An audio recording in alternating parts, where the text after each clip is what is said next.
عبدول، إيه. حبيبتي زعلانة مني صار لها 3 أيام، شلون بدي أصالحها؟ بدك عندي خطة كثير كويسة. بتحط على الحالة تكتب إنا لله وإنا إليه راجعون. إيه. بتقوم هي بتفوت بيجيها الفضول تسألك مين مات؟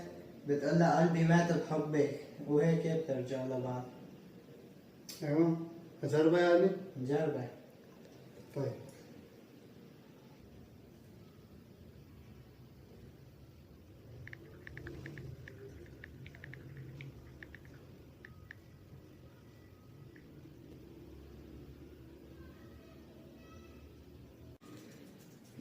بعدك